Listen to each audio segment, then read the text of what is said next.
تمام دیکھنے اور سننے والوں کو السلام علیکم۔ ناظرین، آپ نے اکثر یہ چیز نوٹ کی ہوگی کہ کس طرح ہمیں مختلف بے جان چیزوں میں انسانی شکل نظر آتی ہے، جیسا کہ کوئی دیوار، واٹر کولر، بادل یا مختلف قسم کے ڈیزائنز میں۔ اور اس کے ہونے کی سب سے بڑی وجہ یہ ہے کہ ہمارا دماغ کسی نہ کسی طرح سے چیزوں کو مختلف اشکال دینے کی کوشش کرتا رہتا ہے، جس کو ہم پیریڈولیا بھی کہتے ہیں، یعنی کوئی بھی چیز جس میں کسی قسم کا کوئی ربط موجود نہ ہو، پھر بھی ہمارا دماغ اس میں کسی نہ کسی قسم کا ربط تلاش کرنے کی کوشش کرتا ہے، جس سے ہمیں مختلف قسم کی اشکال بنتی نظر آتی ہیں۔ مگر کیا کبھی آپ نے غور کیا ہے کہ ہمیں زیادہ تر مردانہ اشکال ہی کیوں نظر آتی ہیں، اور یہ صنفی تعصب کس طرح سے موجود ہو سکتا ہے؟ اسی کے بارے میں ہم آج کی اس ویڈیو میں بات کریں گے۔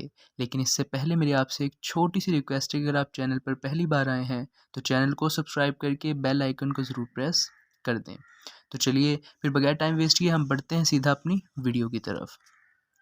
ناظرین، اس چیز کو جاننے کے لیے امریکہ میں ایک اسٹڈی کی گئی جس میں کچھ ماہرین نفسیات نے 3800 سے زیادہ رضاکاروں پر تحقیق کی، جس میں رضاکاروں کو مختلف بے جان تصاویر دکھائی گئی جس میں کوئی انسانی خد و خال موجود ہی نہیں تھے، اور کچھ تصاویر میں ڈبل روٹی، پنیر، پیاز کے چھلکے اور باتھ روم فٹنگز وغیرہ موجود تھیں۔ اس کے بعد ان رضاکاروں سے پوچھا گیا کہ انہیں ان تصاویروں میں کسی قسم کے انسانی چہرے دکھائی دیے یا پھر نہیں۔ And guess what, results were absolutely shocking, کیونکہ ان بے جان چیزوں کی تصاویر میں انسانی چہرے دیکھنے والے تمام لوگوں نے کہا کہ انہیں کسی نوجوان مرد کی شکل نظر آئی ہے، اور ان سب میں سے بہت کم لوگ ایسے تھے جنہوں نے عورت یا پھر لڑکی کو ان تصاویروں میں دیکھا تھا۔ ناظرین، اب یہاں پر پھر سے ایک سوال اٹھتا ہے کہ ایسا آخر کیوں ہوا کہ ان لوگوں کو خواتین سے زیادہ مردوں کی شکلیں کیوں نظر آئیں؟ ناظرین، ماہرین نے اس تحقیق سے دریافت کیا ہے کہ انسانی دماغ میں فطری طور پر یہ رجحان موجود ہے کہ اگر اسے کوئی مبہم تصویر نظر آئے جس میں بہت زیادہ جزانیت نہ موجود ہو، یعنی کہ اس میں ویل ڈیفائنڈ چیزیں موجود نہ ہوں، تو وہ فوراً اسے مردانہ چہرہ قرار دے دے گا۔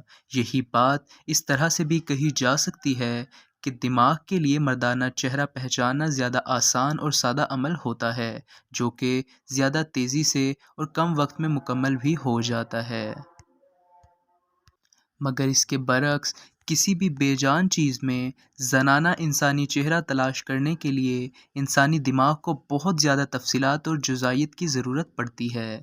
یہ تحقیق یہ بات ظاہر کرتی ہے کہ خواتین کا چہرہ بھی ان کے مزاج کی طرح ہی پیچیدہ اور مشکل ہوتا ہے، جس کو سمجھنے کے لیے بہت زیادہ ذہنی مشقت اور توجہ درکار ہوتی ہے۔